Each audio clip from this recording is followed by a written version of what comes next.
gangster. A real gangster type player plays his cards right. A real gangster type player never runs his mouth, cause real gangsterized players don't start fights. What is up, Bucks fans? Welcome back after a nice long summer to Buck Life, the Milwaukee Bucks fan podcast made by hardcore Milwaukee Bucks fans for hardcore Milwaukee Bucks fans. My name is Jacob, and of course with me as always is my co-host Chuck Schilling, and we have a special guest today. Go ahead. I'm going to introduce the special guest. Okay. Yes, I'm here as always, and with us today is a regular, probably our most common guest. So if that doesn't give it away, we've got the Grand Admiral Dan here, one Dan Helsel. How you doing today, Dan? I'm doing great. Most common is how a lot of people describe me. Most common, like what? Like just common. Just a very common person. Nothing Yeah, special. You're just a generic guy. Yeah. I mean, when it comes to Bucks fandom, you're anything but special. Definitely not. But beyond that, I could say, looking at you, there's nothing really that sticks out. You don't have a weird scar on your face. You're just kind of your average, everyday looking guy. And I don't mean that as an insult. I think he's a good looking man. Well, average doesn't mean bad looking or good looking. I was just saying you couldn't pick him out of a crowd if you didn't know who you were looking for. Stealthy. Yeah, I couldn't be like, oh, look for that guy with the big mole on his face or something. Dan does not have a giant birth. He usually has mark. a green Bucks coat on. So that is, you would identify today. Dan by what he is wearing, which he is wearing a Bucks hat, even though it's Sunday as we're recording. He's wearing a Packers hat, or a Packers shirt, but a Bucks hat. Jake's wearing the Bucks shirt. I'm wearing a Packers shirt. That's our I wardrobe guess I'm the only for one today. that got the memo. Yeah, well, it's a Packers game day. I love the Bucks, but it's game day. I got my Bucks gear on my head, as was mentioned. Yeah. Retro Bucks logo. We do not have any current Bucks logo gear on us. Jake's also rocking the retro. I've got my Bucks thong on, so you'll just have to take my word at that. Do those even exist? If it's going up your They ass, probably it should exist. be red and green Bucks colors. They probably exist. I don't know. I'm assuming they do. We'll find out. I'm surprised Dan doesn't have that information. He's like the most hardcore fan I know, and then I'm taking the term hardcore to a new level when we're talking about Bucks thongs and lingerie. If you're really hardcore, you're going Bucks Commando. Fair enough, and I think looks like you can buy them on Etsy. If you're looking for a thong, you can buy them on Etsy. It is the old colors. The old red and green. Yes. Okay, so you can get them on, and they have men's and women's. That is beautiful. Outstanding. So now we'll do away with the unmentionables talk for a while, as I'm looking at the new one. Yeah, the new one, pink pair with of the new underwear, logo. the Bucks logo on it, but thanks for the distraction. Let's talk about the Bucks offseason. That's mainly what this podcast is going to be about this time around, and kind of just recapping. So I'd say the offseason was kind of a offseason. I mean, I don't really I get kind of what the theme was. I think it was, we need to space the floor and get shooting, but there's still a lot of, I'll call it a jumbled mess going on, particularly at the point guard and center positions. Quick recap, Matthew Dellavedova, I think, was the big free agent signing, even though he got a little bit less than the other free agent signing as far as a per-year basis, which was Mirza Teletovic. So I'd assume he's going to be the starter at point guard. But I guess before we get too deep into it, just in general, your thoughts on the offseason.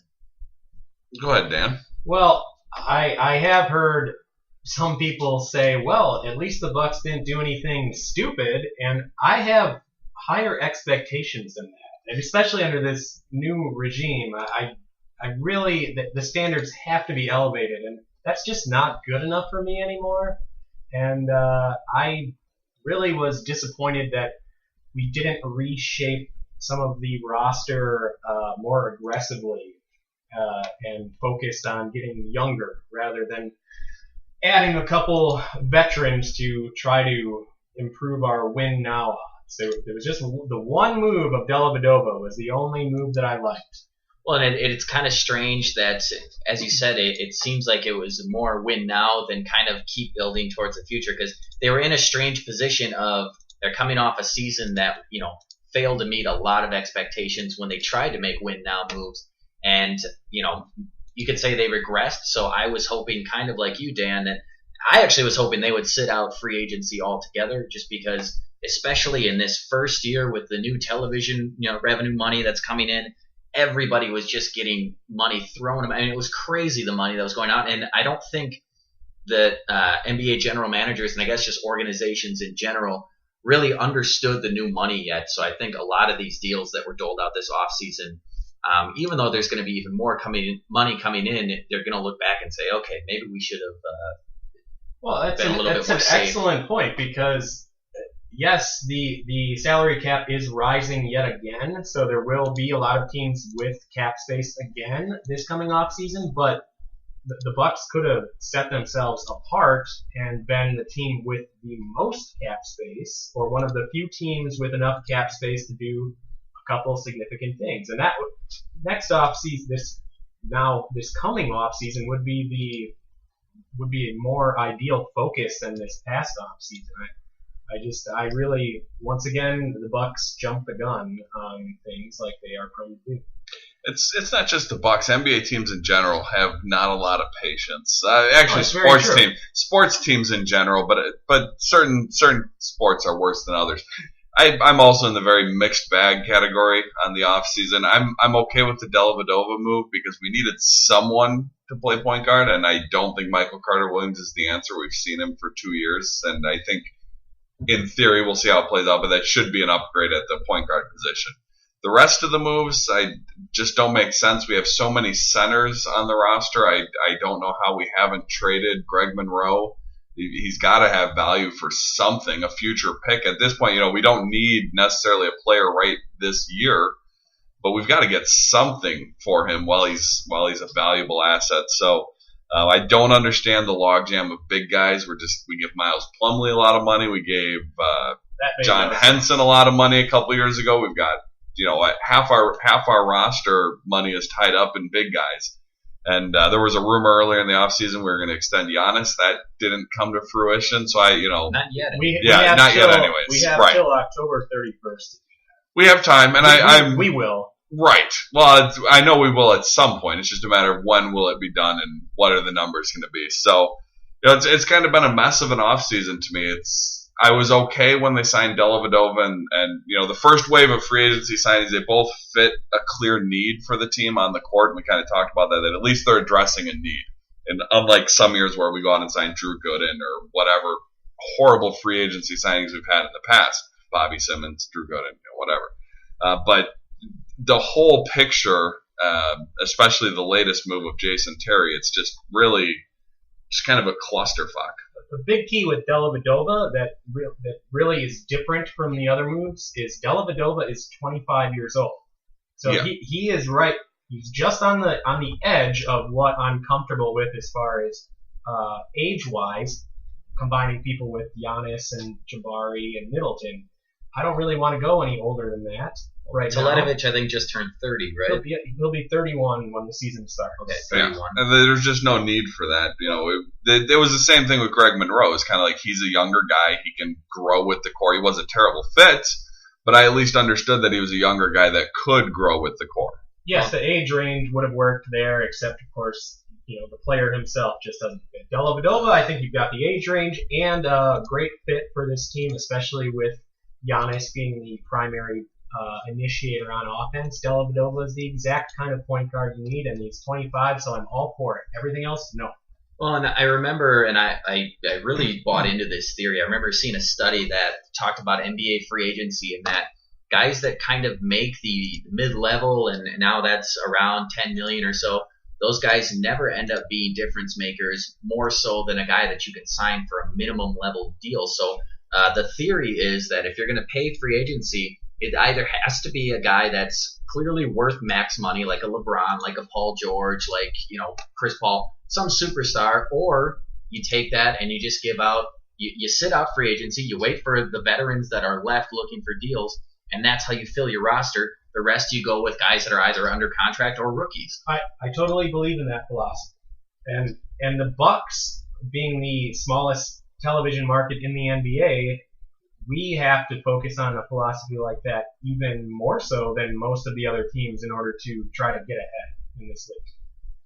Absolutely. We don't have the leeway to make the mistakes that some of the other teams can do. We have to largely build through the draft, and that's why we've always talked about every year when we're not going to make the playoffs, getting the best draft pick is what we need to do.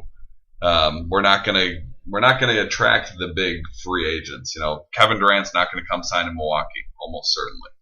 And what Jake was talking about as far as what you can do instead, that is some draft picks, players that you have very cheaply for multiple years and then remain under your control. Second round picks even. Yes, I understand. So wait, you're for buying second round picks instead of selling them to world champions? Yes. That move really irked me. $3 million for the 38th pick because Jerry West, Hall of Famer Jerry West, advised Golden State that they really need to go after this Patrick McCaw guy. So they bought our pick for $3 million and signed him. What did we do with that roster spot? It either went to Jason Terry or Steve Novak. But either way, you get players like that. They don't all have to pan out. You get multiple shots at it, and if one of them pans out, sounds like you're advocating for Ted Thompson to be the GM of the Bucks. Like he might know nothing about the NBA. I have no idea what his knowledge set of the NBA is, but he would do that strategy for sure. Well, and to piggyback off of the Patrick McCaw thing, you look at just last year, the Bucks sold their second round pick, or was it the year before? I think it was last year. It was Norman Powell. We didn't sell it, but we included it with a first round pick in order to get. He who should not be named. Yeah, just a terrible, terrible trade. Either Grievous Trashquez or Asquez, whatever you want to say. Yeah, he was terrible. And so, yes, Norman Powell, who had a significant role for the Raptors last season, and they played well in the playoffs, too. Speaking of Grievous Vasquez, Trashquez, Asquez, happy trails to you, but let's talk about the point guard position. It's, as I said, to kind of lead off the show, it's one of the two main spots where you see a big logjam. So Michael Carter-Williams was the incumbent. Then you have Giannis, who took over about midway through last season as running the point guard. But we're going to keep him out of this conversation because he's running the offense, but in that guard spot that's going to be starting next to him. So we need to talk about who's going to defend the opposing point. Exactly, and you are what you defend. So you have Michael Carter-Williams. He looked to be, since he was acquired by the Bucks, pretty much an abysmal fit. He can't shoot the basketball, which is, with two guys like Jabari and Giannis, at this point, you need shooters around those players to be effective. So, as we said in the offseason, you bring in Dellavedova. I like the fit. On top of that, you bring in Jason Terry, which I hear this every year when the Bucks do it, is we'll sign some really, really old veteran player that is going to be the 15th guy on the bench or, just there for veteran leadership. And then lo and behold, they end up in the rotation, usually with, pretty shitty results. So don't kid yourself. It only takes like 2 weeks into the season, and all of a sudden they're playing a lot of minutes. So we're not going to kid ourselves. Terry is going to play this year. I don't know how much, how early, how late, but he's going to be in there. Then you have Tyler Ennis, who was a former first-round pick who's never really gotten a fair shake, who I actually liked quite a bit when I saw him, just to be a guy that does his job. Nothing flashy, but makes the plays you ask of him. And then you have Malcolm Brogdon, the second-round pick, who's kind of he's in a twos body, but he plays more of a point guard position. He's not a great shooter. So you have a lot of bodies there. I don't know. Like I said, it's a logjam. I'm hoping that there's a move to be made still to clean that position up a little bit, and I hope it kind of coincides with another move, which we'll talk about later in the show. But I guess just thoughts on the point guard position. How do you say it's shaking out? Well, as I said, I am very pleased with the Dellavedova signing, and he is clearly the best fit alongside Giannis that we have on the roster.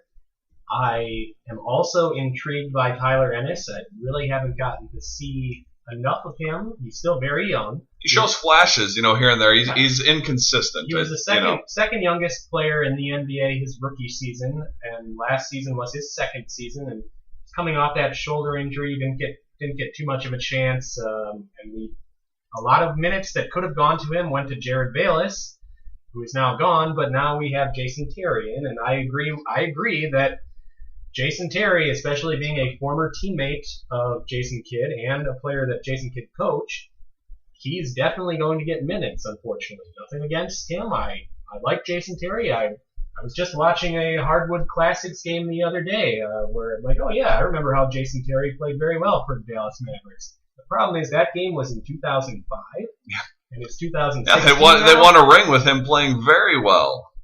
That was coming off the bench after Yeah, they brought in right, Jason right, Kidd, the right, player, yes. right. He wasn't starting, but I remember some big shots from him in the playoffs. Hey, he was an exciting up and comer with the Atlanta Hawks in 2002. So let's not shortchange the guy here. But the problem 14 years ago. The problem is we should be looking at going forward. And right now on this roster, that's Dellavedova, Tyler Ennis, and frankly, even though I do not like the way he plays and don't think he's got much of a future or a fit, Michael Carter-Williams is still on the roster, and it'd be better for the Bucks to play him and try to figure out if he has any role with us going forward than to give those minutes to Jason Terry. Michael Carter-Williams, the frustrating thing to me is that I think in his mind he's your classic case of I should be the guy. He has this alpha dog mentality, but if he applied himself, he could be an ultimate role player. Like I would love to see him just commit to saying, I'm going to be the point guard version of Tony Allen. And that's put me in the game. I'll match up with whoever you want me to, 1 through 3, and I'm just going to get in this guy's face and make life a living hell for him on the court. And I think he could do it because defensively he has an amazing skill set, a great frame to do it at 6'6", good length, and he's a pretty good athlete. It's just I don't want to see him shooting the basketball pretty much ever. Yeah, and I think that's going to be his only role in the NBA. I predict going forward, if he has one, I think, and I don't think it'll be with us because a lot of players when they're on a team that they were thinking they're going to be the starter at, they just can't change roles like that on the same team. I think in the future he's going to wind up on some contender type team coming off the bench as a 10th man or so in very specific roles alongside a short guard that's really a shooting guard in a point guard's body. Then you just cross match the two of them. That's how he's going to be used. It's not a good role for him on the Bucks right now. It just isn't. Yeah, I definitely agree. If he playing that defensive role is great. It would help if he could hit the corner 3. Tony Allen, you have to at least respect that he can hit a 3 now and then. Carter Williams doesn't hit anything. I don't. You guys are right. I don't think he has a role on the Bucks. That said, I'd rather see him than Jason Terry at this point, just because Jason Terry has no future with the Bucks either. And if you want to squeeze any value out of him, you have to play him. You have to. You have to show something.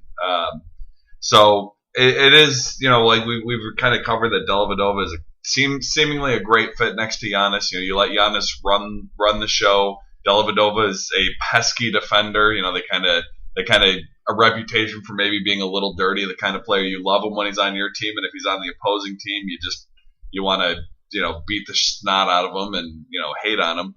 So we definitely have a logjam there.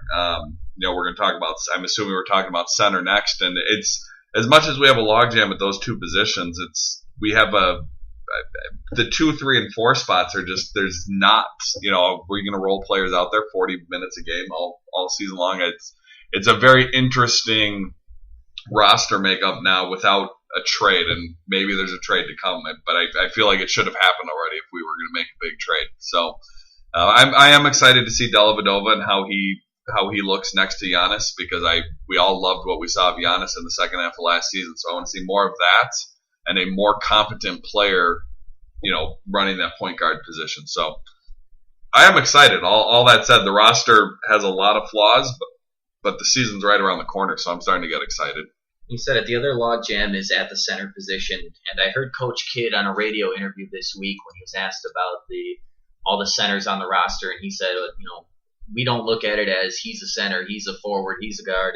We just put out basketball players on the floor, and I'm sorry, it just sounds like bullshit coach speak to me. Like, that makes no sense to me whatsoever, because you're not going to play. These are all just basketball players. You're not going to see a lineup with Henson, Monroe, Plumlee all out there at the same time. Don't give him all 7-footers. Giannis, Henson, Monroe, Plumlee, and Larry Sanders is going to come back, and we're just going to run a lineup of 5 7-footers. Well, and we did a podcast after they re-signed Plumlee to what it looks to me one of the worst deals in the NBA. I thought at the max end he was going to be looking at $8 million a year or so.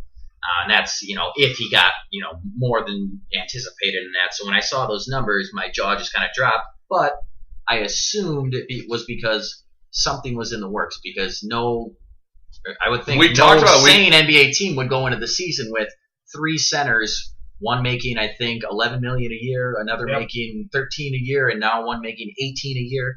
That you don't. The odds of that actually happening have to be so nil. But now, as Chuck said, we're so far into this offseason, if there was a move to be made, you would think it was going to happen. Unless some crazy random trade like the Jamal McGlure trade years ago. The McGlure one is the trade that comes to mind. And during October of right before Bogut's rookie season, that did happen. And you do see them happen, but it's pretty rare. The time to make a deal was probably in July or early August. Well, and I know you'll remember the McGlure trade. Wasn't that just kind of out of the blue for the Bucks too, where they had put in an offer and it was months later or weeks later that they finally got a call that we're going. So what happened was Larry Harris was a little concerned because Terry Stotts was concerned that Bogut wouldn't be able to play center effectively his rookie year. Which who cares? It was his rookie year, but this was a concern. The Bucks were still in. Oh, we've got to win as many games as possible. And I will say back then I was a little bit guilty as well, thinking that we were going to do really well that year because we had. Well, let's remember we weren't that far removed from the Bucks that were in one game away from the NBA championship. So I think a lot of us as fans, we still had this optimism that things, we got our number one pick, where things were, in no time at all, we're going to be back to that level. So I'll give you some credit there or some slack there because I was guilty too of just kind of blindly believing. It was a strange offseason. There was a lot of just the way that a lot of our lower salaried players had overperformed. We had just some technicalities of the salary cap. We were able to go out and sign an outside free agent and then re-sign Michael Redd to a max deal, but he had a low cap hold. So there were a lot of different things going on there. And we had who was a very promising rookie 2 seasons prior, T.J. Ford, coming back at seemingly full strength, and he did come back at full strength initially. He won Player of the Week the first week of that season.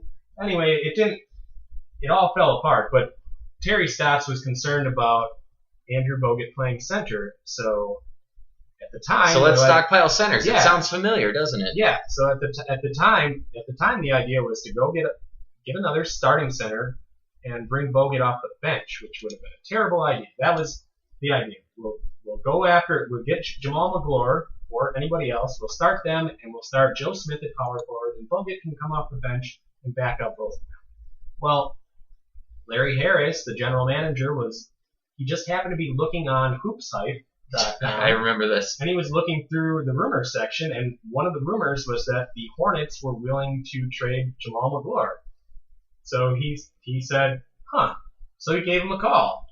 And they're like, yeah, there's no truth to that rumor. He's like, okay, but as long as I'm on the phone, you want to trade Jamal McGlure? So they ended up trading him to us for Desmond Mason and a very risky, unprotected first-round pick.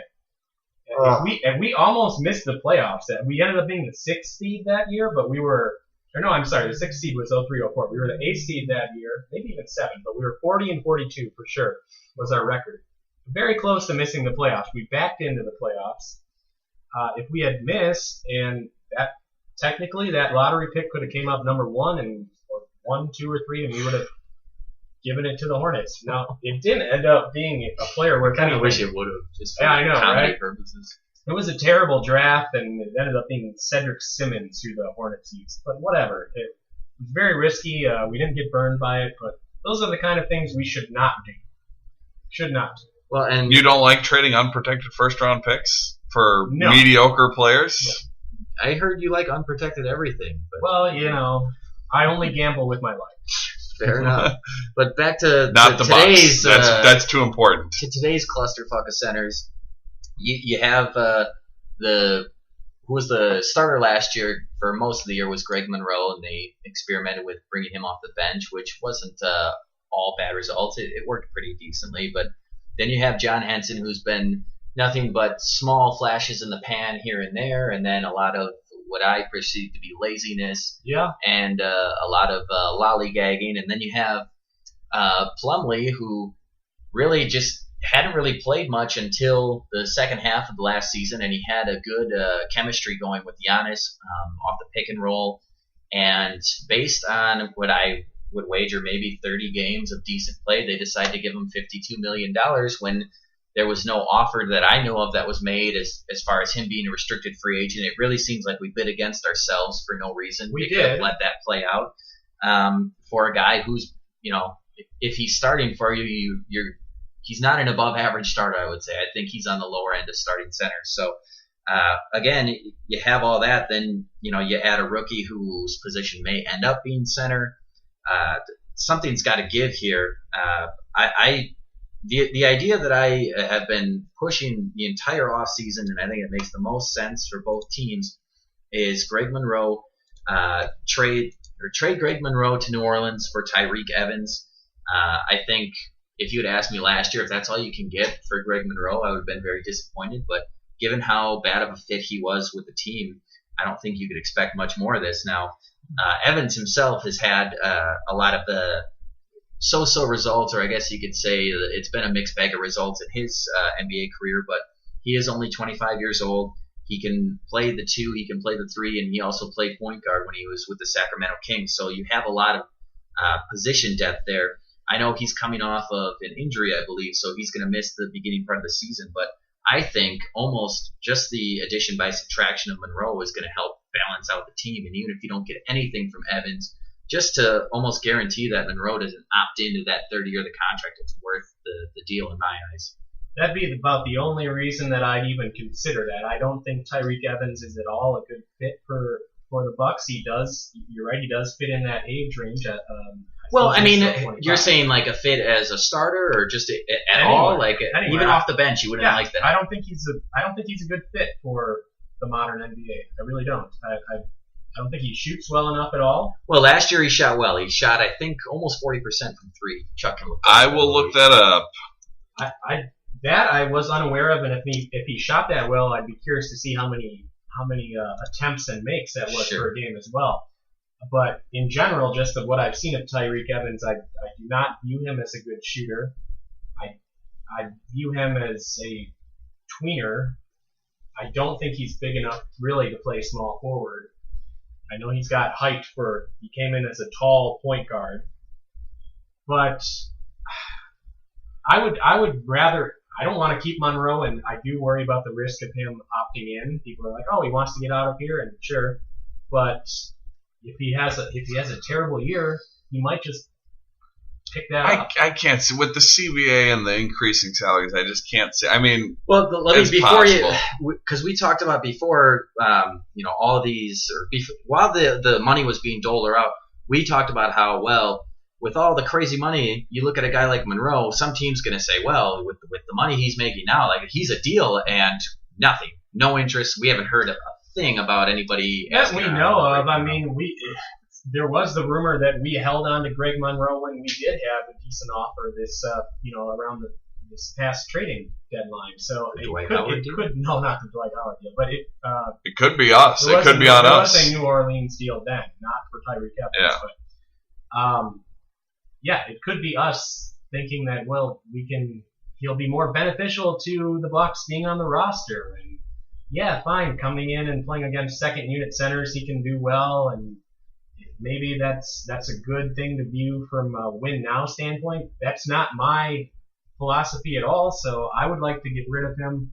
Not for Tyreek Evans. If that's all we can get, I would hold on to him to try to trade him around the trading deadline. Perhaps a center will get hurt, and some team will be scrambling and desperate for a center. Some team that thinks they're a contender, and they'll be willing to give us some salary filler and a future first-round pick, or salary and a player still on the rookie scale contract.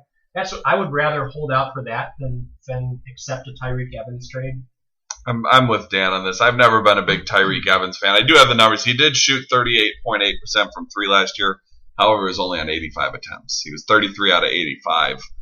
Which he was hurt for most of the season. Yeah, he only played 25 games last year. The previous year, he was 69 out of 227 for 30.5% on 3. 85 attempts in 25 games. Yeah, so 3.4 per game. He made 1.3 out of 3.4 per game last year. That's reasonable. He said, I guess he's definitely improved his 3-point efficiency. Well, yeah, he is on his career. He's just under 29%. But the year before he was at 30.5, and then this last year 38.8. So he was trending upward a little bit after shooting a horrible 22.1% in 2012-13 or 13-14. Yeah, I remember more of that. If all we yield from the Greg Monroe signing is Tyreek Evans, that is clearly a failure. Well, it was a swing and a miss. I think no matter what, it was a swing and a miss. Yeah, because they're not going to get, I don't think, anything great for him in a trade. And again, based on last year's play, I don't think he's going to be a good fit long term. So while I appreciate and I give kudos for going out and making the splashy move, it's just one that I don't think is going to work for him. But by the way, some value from Monroe should have been that we can quote risk, some other team swooping in with a large offer for Miles Plumlee. Because guess what? If we lost Plumlee, we technically still had Henson and Monroe and the number 10 overall pick, who's certainly not ready to play center yet, Thon Maker, but I don't care. Throw him out there then. If we lost Plumlee, big deal. Sign him to a reasonable contract, I guess. Great chemistry, like Jake said. Great fit with the other our 3 core players, but that's not enough. Not for his age and not for his money. And I think a lot of people remember Plumlee from last season playing better than he did just by comparison. And you remember he had a lot of highlights. He had a lot of dunks. He had some block shots, even though he did not grade out as a good defender. He's not a good defender, no. which is what kills me when people are like, "Oh, he's a great fit." No, he's the only reason he's a good fit is he's such a low usage player. He goes in for dunks and he kind of reminds me of like a slightly more polished Dan Gadzarich. Yeah, in many ways, and of course Gadzarich was a much better rebounder than Plumlee, and Plumlee I guess is a little better shot blocker, but it's a good comparison in that these are players you want if you can have them cheaply, and if you can't, you move on. I agree. Do that. Before we move on from that, I just want to touch a little bit more on my trade idea. New Orleans, I think, is definitely in a win now. They're similar position to the Bucks. Like they looked like a team on the rise 2 years ago. They made the playoffs. Anthony Davis looked like the next big stud Hall of Famer. And while I don't think it's on Anthony Davis, they had a really, really disappointing season last year. I ended up picking Buddy Hield with the 6th pick, who was a 23-year-old senior. So they didn't shoot for the, swing for the fences on a young player there. And their starting point guard, Drew Holiday, is out indefinitely, who is unfortunately dealing with, I believe his wife has a brain tumor, and she's very tragic situation. She's going to have a baby, and then immediately afterwards have to undergo surgery to remove the tumor. So we wish him all the best, obviously. But so if you expand on that, they could be looking for a point guard too. If they want to take both Greg Monroe and Michael Carter-Williams, maybe if you don't like the Tyreek Evans deal, maybe you take that terrible contract back in Omer Sheik and an unprotected first or a first-round pick of some sort. Just another idea. Those are the kind of things we need to be doing. I'm much more on board with something like that than Tyreek. I've never liked Tyreek Evans. I don't like him as a rookie. I'm definitely more on board with a move like that. I think realistically the Bucks are in more of a position in their mindset to make the Tyreek Evans deal than they would, where we take on your salary and get your pick. And unfortunately, that's just the reality. It is more like what the Bucks would be prone to do, which is problematic. We have 30 years of history to show that is the move the Bucks would make, the Tyreek Evans move. And further proof that New Orleans is in win now. They signed Deshaun Stevenson. I mean, there's like no guaranteed money in the deal, but Deshaun Stevenson, or not? Sorry, Lance Stevenson. Yes. It's funny because they both kind of similar players in my eyes, but that's reeks of desperation. So I say swoop in and try to take advantage. They have horribly mismanaged their situation since drafting Anthony Davis. They are.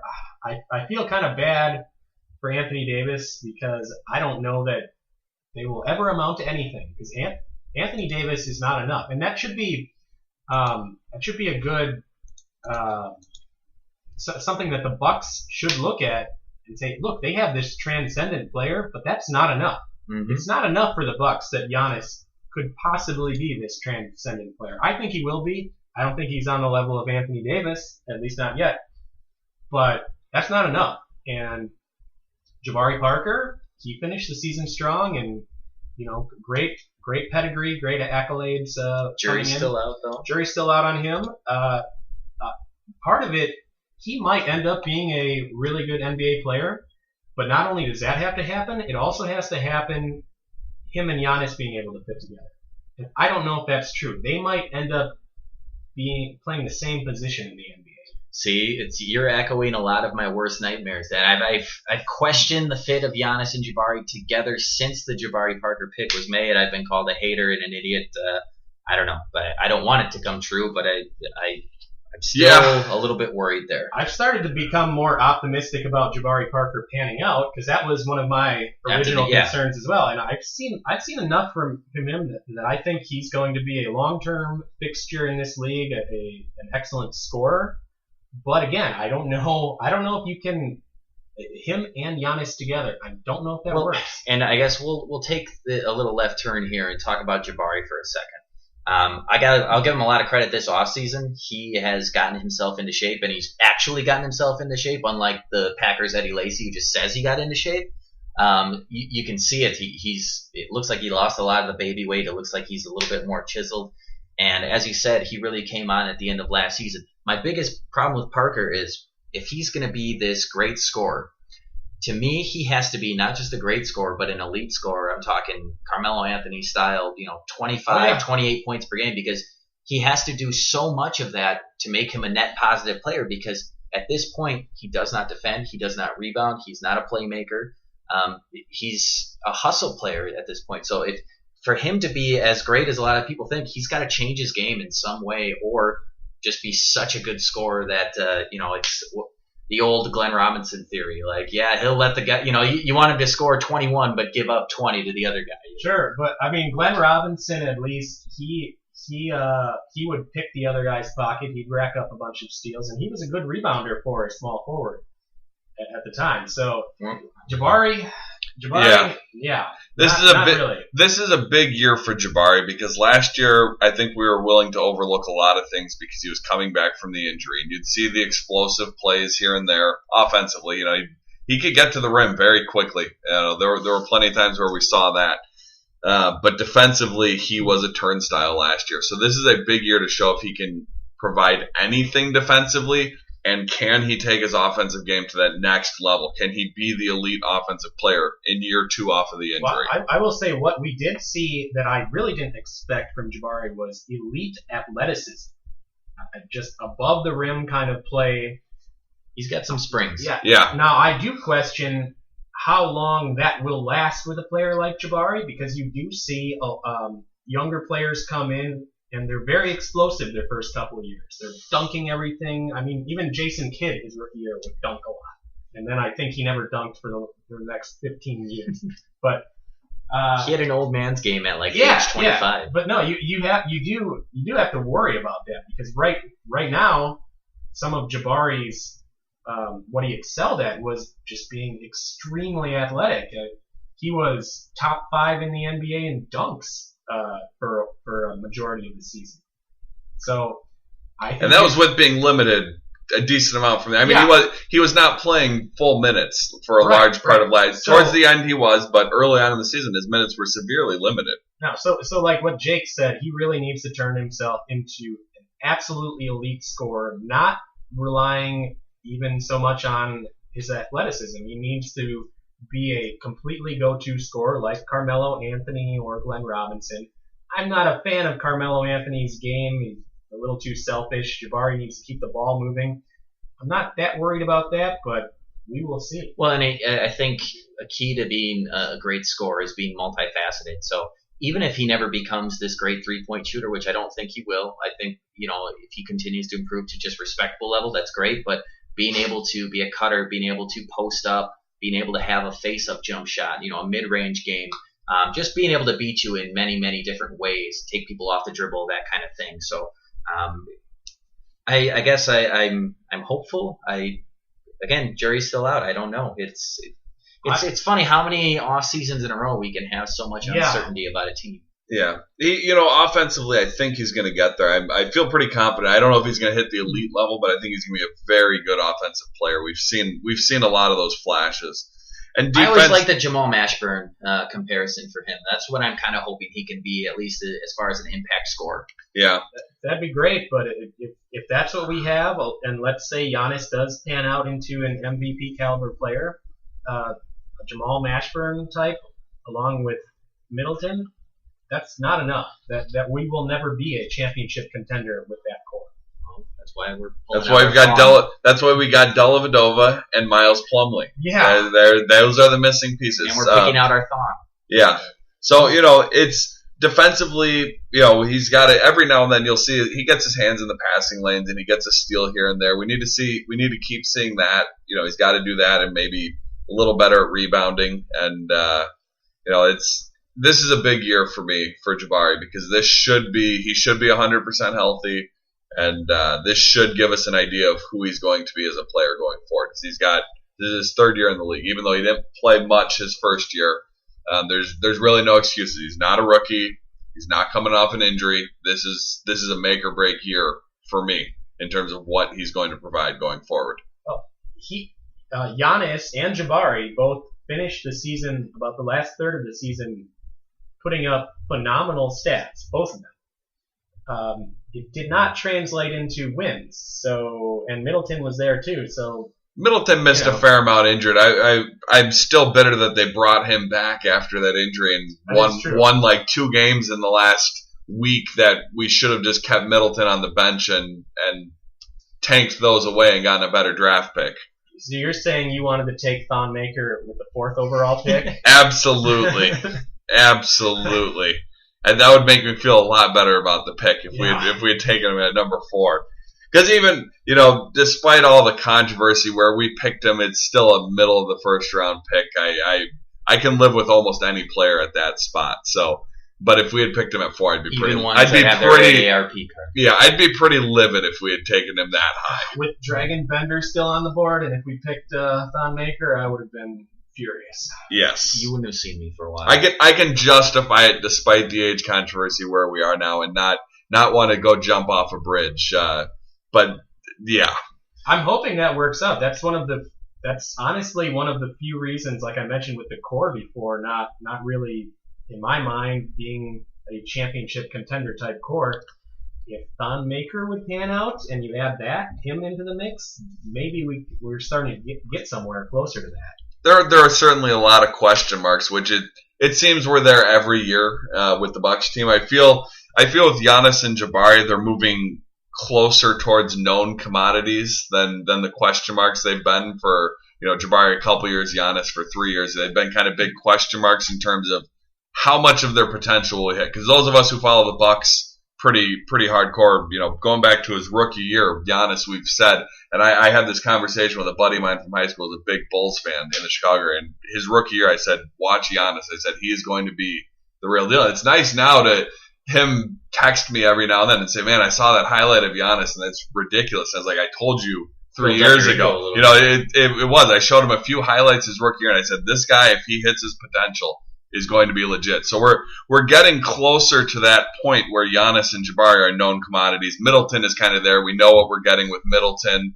And I think there's going to be the questions with Thon and with I don't think there's going to be much questions with Dellavedova. He's a known commodity as well. Yep. Maybe a little growing pains of learning to play together with the other guys, but Thon is definitely a big question mark going into the season, and as is Jabari to me.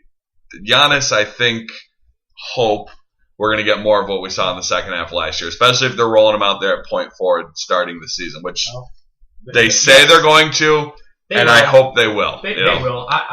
Until I see it, I'm always a little nervous that they're going to be like, oh, we've got Dellavedova, let's try how that works. It's in the back of my head, even though I know it's not like that. That is the one thing that I am confident about with the Bucks, that they are definitely going to continue the Giannis at point guard on offense plan. I think they're going to continue that.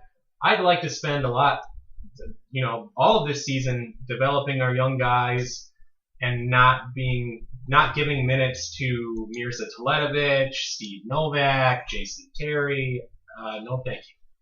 But that will happen. Yeah, that's happening, buddy. 100% is going to happen. Before we move on, I will say I said before that my gut tells me that Giannis, Jabari, and Middleton is not a championship core, but I will say if Thon becomes a 3-and-D center, that's a championship core. So no pressure, kid. Or sir. It really might come down to that. Yes, if Thon Maker can be a 3-and-D center, there you go. That might be enough. Well, we've been saying for a couple years now, talking both on the podcast and outside of the podcast, this team will go as far as Jabari and Giannis will take them, and now we're adding Thon into that mix. So this team will go, we know a little bit better, from when we started this podcast, where Giannis is now, where Jabari is. So now we're adding in, this team will go as far as Thon will take us. So he could be the X factor. He is very much an unknown and could be that X factor.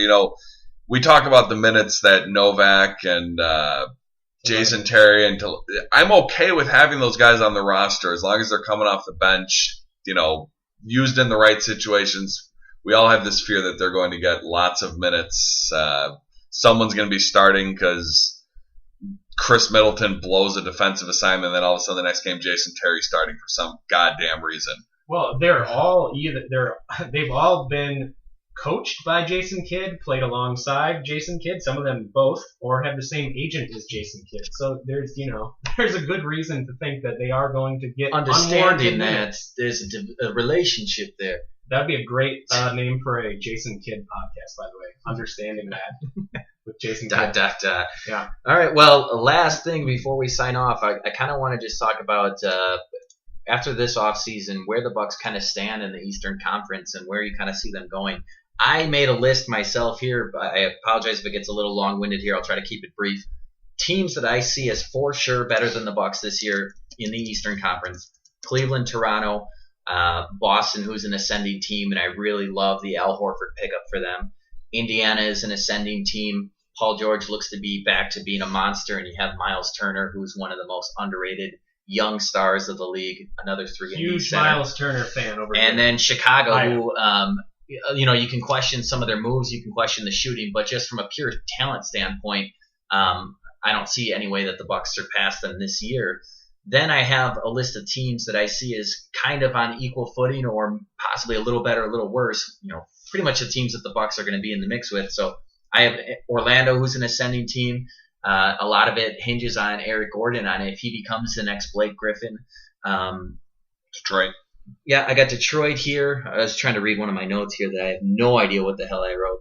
I said Orlando. They're possibly a treadmill team if Aaron Gordon doesn't develop into a star. And with some of their moves, they've put themselves into more of a treadmill type position with the trading Oladipo for Serge Ibaka, and trading.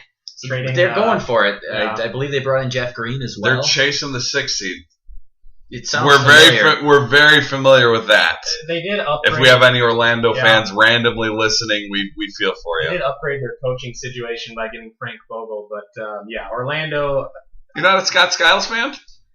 I was very briefly. Okay, just had to see where we stood there. Again, on equal footing, I've got Detroit. They have Andre Drummond locked up long term now. I think it's going to work really well. Them getting Tobias Harris more into their system, and I think he's going to get a little more comfortable as a scorer there. And I really like Henry Ellenson in long term as a fit next to Andre Drummond. I see Charlotte. I think they're kind of on the downturn. Another treadmill team to me, but I think a similar talent level to Milwaukee.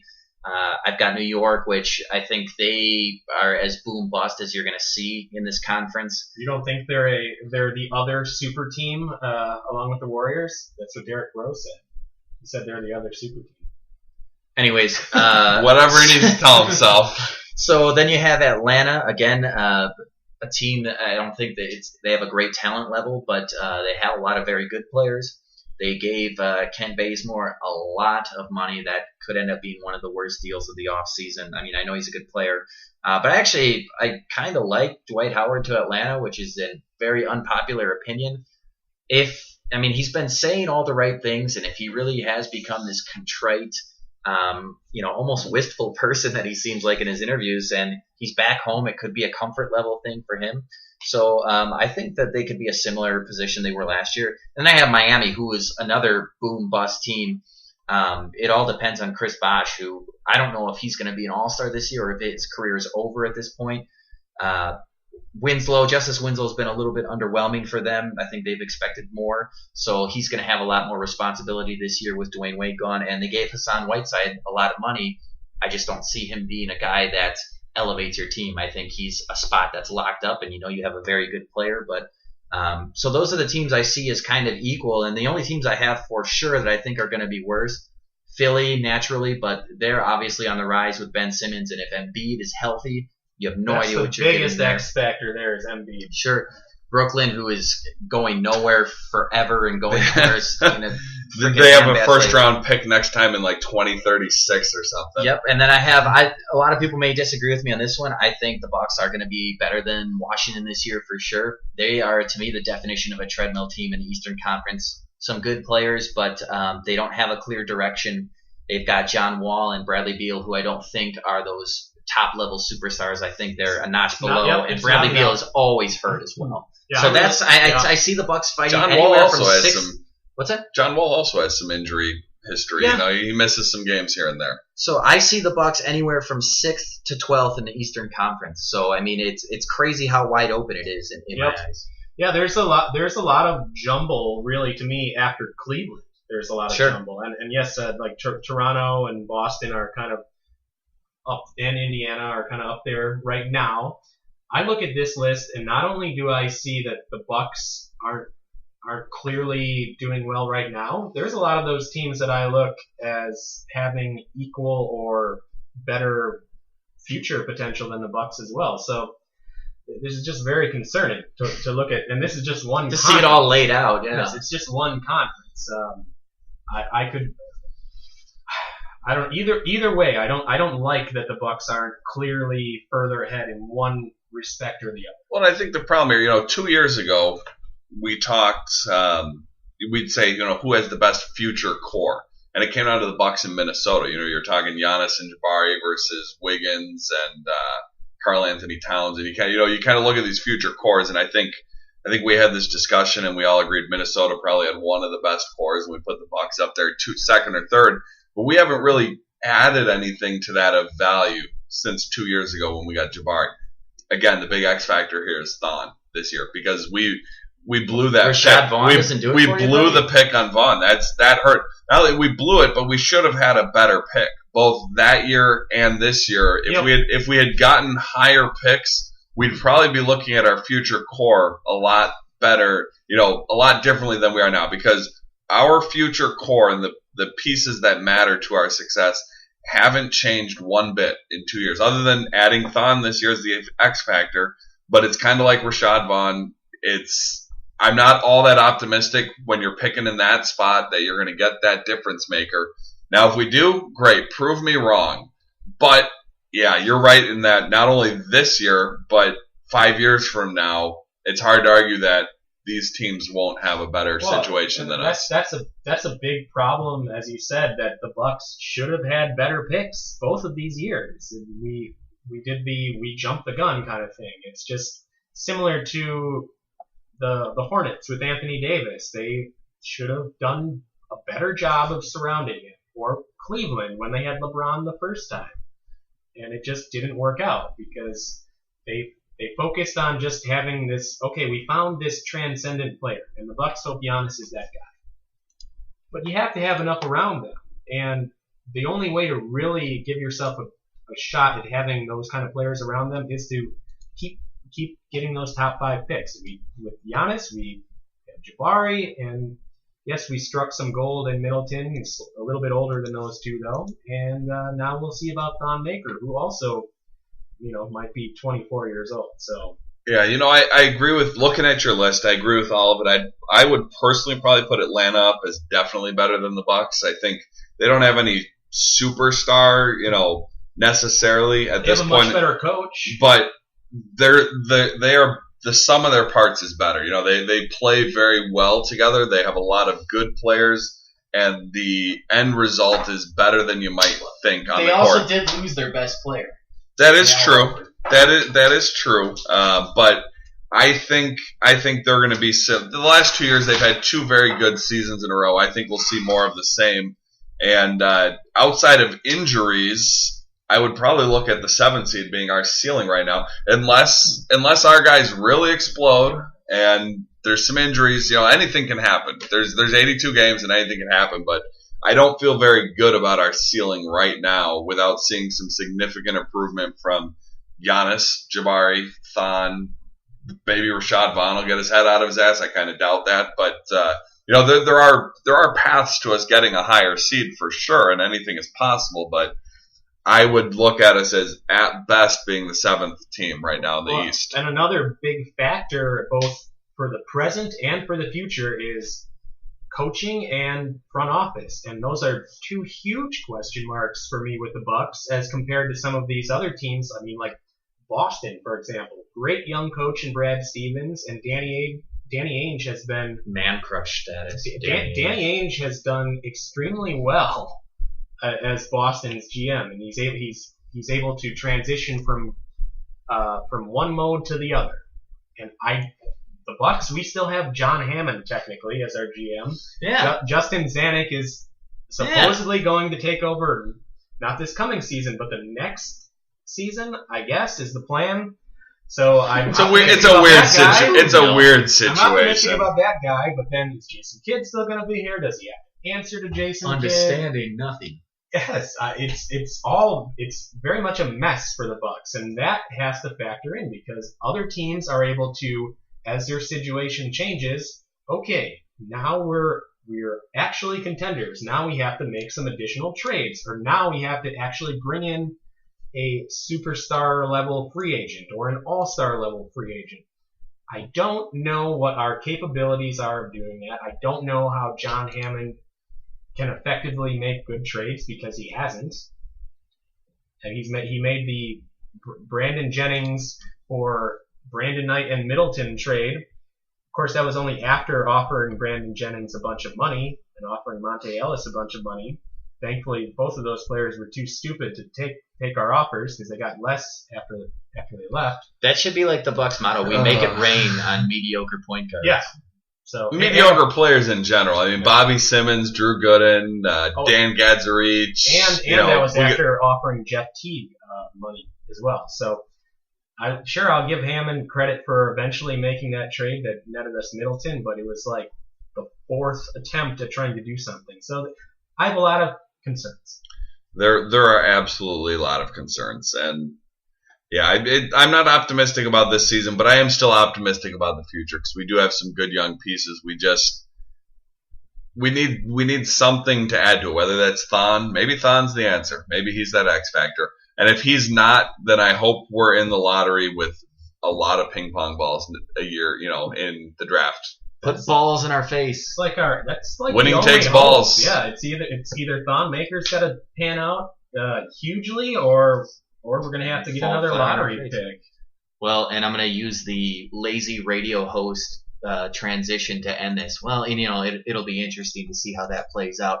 And anyways, that's just something I've noticed listening to a lot of sports radio when they don't know how to end an interview. Well, yeah, it'll be interesting to see how that plays out. So, anyways, that's going to be it for the Buck Life Podcast. Any final thoughts before we go? I have a couple things. As always, share our links, subscribe, YouTube, podcast, share them, follow us on social media. We don't post much on Facebook. We kind of post when we have a new episode out there, though. There hasn't really been this has been a very boring off season. The Bucks have really done a whole lot of nothing for the last several months. So we're gonna have games soon. So follow us, share away. That's how we get likes out there. We're not making any money off of this. We're doing it because we're hardcore fans. And then one other thing, our next episode we're gonna do season preview kind of predictions. We did this last season. We had Patrick on as a guest. All wrong. If you want to make a prediction in terms of the Bucks record, MVP of the Bucks, I'm trying to think what else did we do last year. These things. We did a list. It was like most disappointing player or pleasant surprise, that kind of thing. Typical season preview stuff. If you want to participate in that, even if you're not on the episode, feel free to drop us a message on Facebook, Twitter. We'll put in anyone who gets us a prediction. We'll put it on air, whether you're as a guest on the show or not. So little audience participation. Get that over to us. Text message, email, phone, Facebook, Twitter. You can find us. We're all over, and some of you know us in real life. So get those in. We'll see how many season predictions we can get, and see how wrong we can all be, because we were all very wrong last year. Yeah, maybe a contest with I don't know what kind of prize we get. We don't have a lot of money for prizes, but maybe we can get something. We have a lot of old shitty Bucks memorabilia, so I'm sure we can find something. Final thoughts, Dan. Final thoughts are, despite being so apprehensive about the Bucks' present and future, I still am very eager to see how it plays out. Especially want to see how the young guys do.